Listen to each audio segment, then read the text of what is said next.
All right, this is part 3, the conclusion on investment. So what I mean by dividend reinvestment is some companies like Intel or McDonald's or what have you, if you keep their stock 4 times a year, they will give you a dividend. So say you own $100 worth of that stock and they give you $1 at the end of the year, or they give you 25 cents 4 times a year. Those are dividends. If you do the automatic reinvestment, it will buy a portion of that stock with that 25 cents. And then every 3 months, you're getting a, little tiny piece of a share. And over time, that will grow more than if you just take that money out. So these are things that you have to think about when it comes to investment with a brokerage account. You really should have a goal and monthly deposits that become an ever-increasing part of your monthly budget. This should be a long-term goal if you're going to invest on this stock market, 20 to 60 years. The stock market typically tanks at some point every 10 years. So you've got to keep it more than 10 years, okay? What about individual company stocks? Look, I bought Netflix when I was in college, $2.50 a share in September of 2003. In 6 months, it doubled, and I sold it. I made $500. Then it went to $600 a share. If I had kept it, I would have been rich, but I didn't. Then it dropped from 600 to 200. So there's that 10-year I was talking about. Then currently it's back to 674.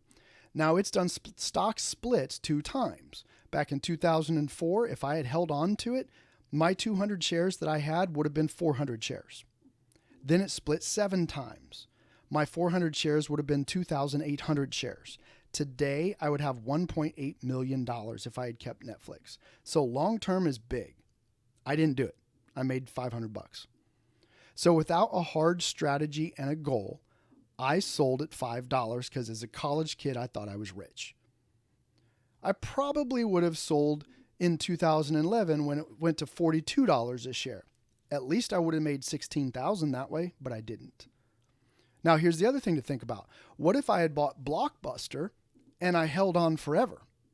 Blockbuster went out of business. They went bankrupt. I would have $0 today.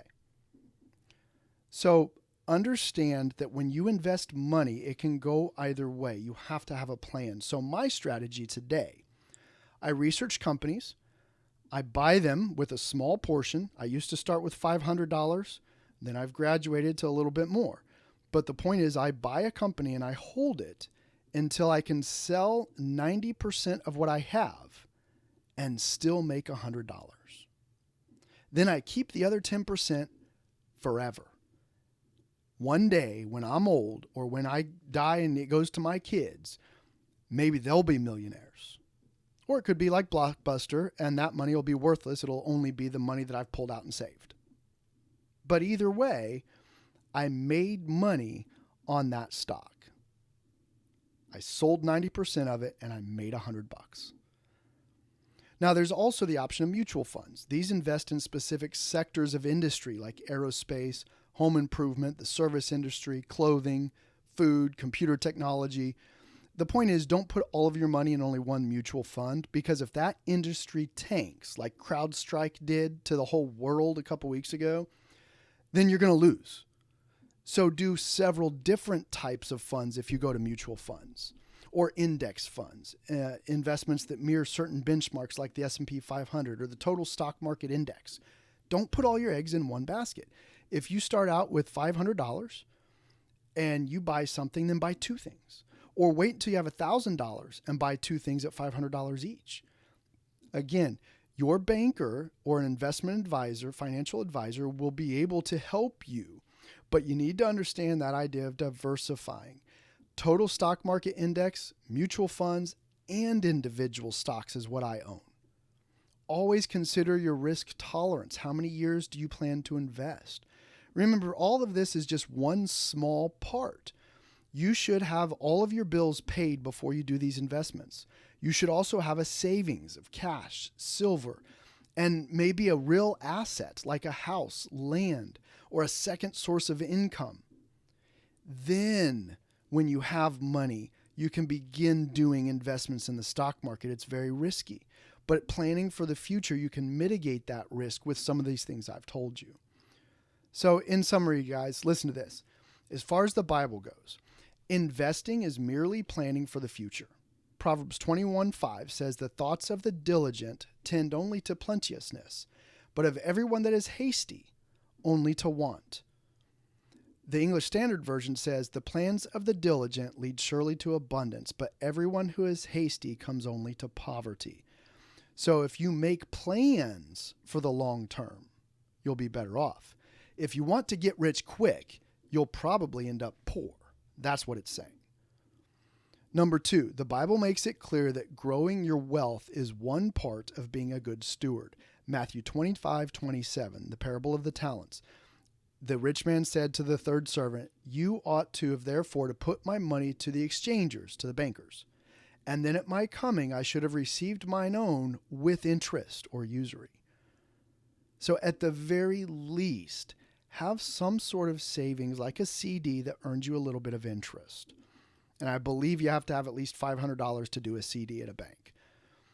Proverbs 13:22 says, "A good man leaveth an inheritance to his children's children, and the wealth of the sinner is laid up for the just." It is difficult to earn interest or to leave money for your children's children if you don't start saving and have a budget. Then you need to learn what to do with money left over after you've paid your bills. So grow your wealth, be a good steward of your money, plan for the future, and start doing it now. Make a plan to start investing. Set aside a monthly amount, discipline yourself to do it, make it part of your monthly bills that you force yourself to pay, and if you can't pay it, you get a second job.